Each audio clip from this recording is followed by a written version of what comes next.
I'm joined now by Congressman Jamie Raskin. Thanks for joining me. I'm delighted to be with you, Brian. So, first and foremost, you have some news that you want to break, but before we jump into that, we have other breaking news, and that is that there is a new trove of emails tying Donald Trump to Jeffrey Epstein. Can I have your reaction to that news from the emails that were released from the Epstein estate to the Oversight Committee? Yeah, our oversight Democratic colleagues released this stuff this morning with email mentions by Jeffrey Epstein that Trump clearly knew what was going on. He was, quote, the dog who didn't bark yet, meaning he hadn't spilled the beans on what he knew. And there's also a mention of the fact that he spent several hours alone with one of Epstein's victims, presumably, one of the girls caught up in the sex trafficking ring. So it confirms what I think everybody's intuition was, which is that Donald Trump obviously knew about everything that was going on. And Epstein was his best friend for more than a decade, according to Epstein. So it simply is not credible to claim that he wasn't aware of what was happening. How does this make you think about Mike Johnson's not just willingness, but eagerness to keep the House closed for so long, recognizing that once the House is back in session and Adelita Grijalva is sworn in and there are 218 votes to discharge for the discharge petition to release the Epstein files, that this is the kind of stuff that's waiting on the other end?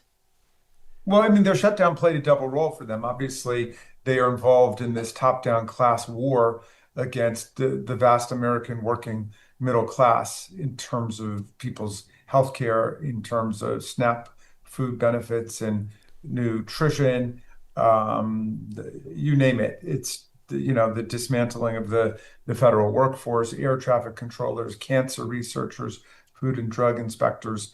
This is the program. But at the same time, they were able to postpone again further the reckoning that Donald Trump and his administration are going to have with the fact that he was knee or waist deep into the $1.5 billion child sex trafficking ring that his closest friend was running at the time.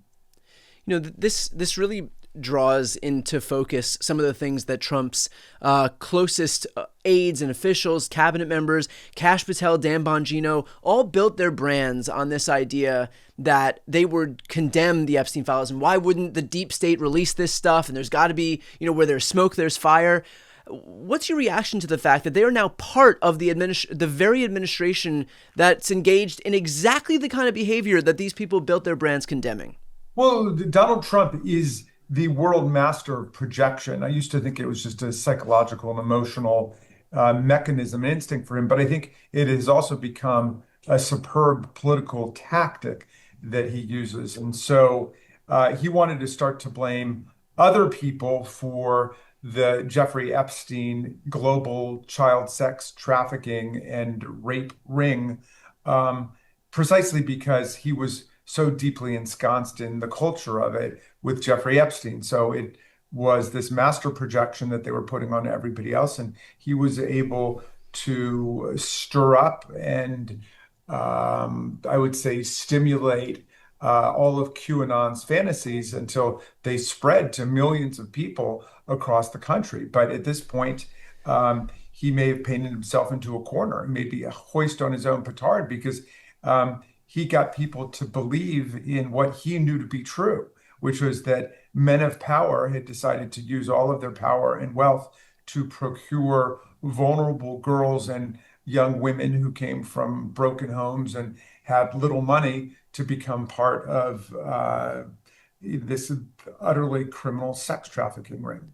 I guess the $1 million question here is this going to be a bridge too far for any Republicans, or any Republicans, as far as you would imagine, going to see this latest update, the latest iteration of Trump's involvement in a notorious sex trafficking ring, and for them, this will be the straw that broke the camel's back? Well, we'll see. I mean, remember, we had four colleagues, Representative Massey, who co-sponsored this with Ro Khanna, and Nancy Mace and Lauren Boebert and Marjorie Taylor Greene, who these days has been brazen in criticizing President Trump and the administration, not just over the Epstein files, not just adding her name to the discharge petition, but also over leaving millions of people to their own devices in terms of health insurance and healthcare, because she saw that her son's premium notices were going up $700, $800, $900 a month. And she said it's not going to be sustainable for people.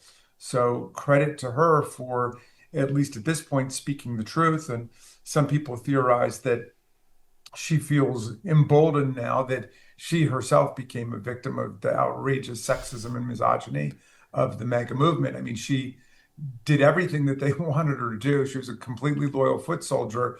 But when it came time to pick somebody to run for the US Senate, they went with the good old boy, Buddy Carter in Georgia, and not her. And I think at this point, we're getting Marjorie Taylor Greene unplugged, thinking about, well, if they really meant their proclamations of fealty to working class people, how would they be behaving? And certainly not shutting down the government and throwing millions of people off their health care. So I want to switch gears now to a provision that was tucked into the continuing resolution at the hands of Republican senators and the action that you're taking along with one of your House colleagues to combat this. So first and foremost, can you talk about what that provision is? I think it's not getting as much coverage because everything's been buried in amid other coverage of the shutdown itself, of the SNAP benefits, and of course now of this Epstein bombshell. So can you first and foremost explain what this provision is that was tucked into the CR by these Senate Republicans? Yeah, I mean, this is just a classic corrupt midnight rider that popped out of the Senate. It's a $1 million jackpot provision written specifically for the self-enrichment of eight Republican senators who themselves voted on it. It's an extraordinary thing. They've been whining ever since it became news that those 8 senators who had been contacted by Trump or Giuliani or other co-conspirators around January 6th had their phone records subpoenaed by a grand jury. And though that grand jury had the power to subpoena records of anybody they thought may have evidence related to crimes being committed on January 6th, and obviously there were hundreds and hundreds of crimes which have led to convictions that were committed on that day. So their phone numbers apparently popped up, or their names popped up in different places, and the grand jury subpoenaed their phone records. This is something that grand juries have the power to do. And the Department of Justice issued a non-disclosure notice for the fact that it had been obtained.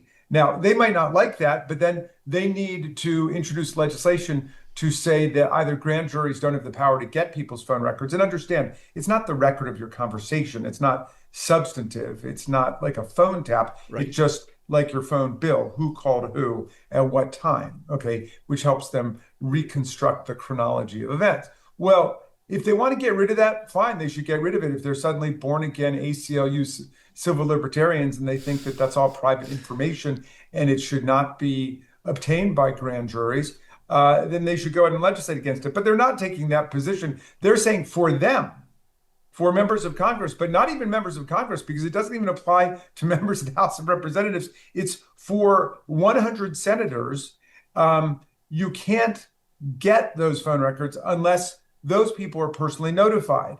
And if they're not notified, they can sue for $500,000 for the grand jury violation of their privacy, and another $500,000 for the judicial non-disclosure notice. So each of them will get $1 million at least, because that $500,000 in each case is a floor. It's not a ceiling. So they could sue for $10 or $20 million. And if they do it like Donald Trump, they'll try to settle with the government. They'll set it up in advance with Pam Bondi and Kash Patel and so on. But it's at least $1 million payout for these 8 senators. Now, it violates the rules of the Senate because, like in the House and like in every other legislative body in the country, you can't vote on legislation that will directly benefit you financially, you or a small group of people, just like in this case. It is utterly corrupt and it's radically incompatible with every constitutional principle we have. Congress cannot raise its own pay.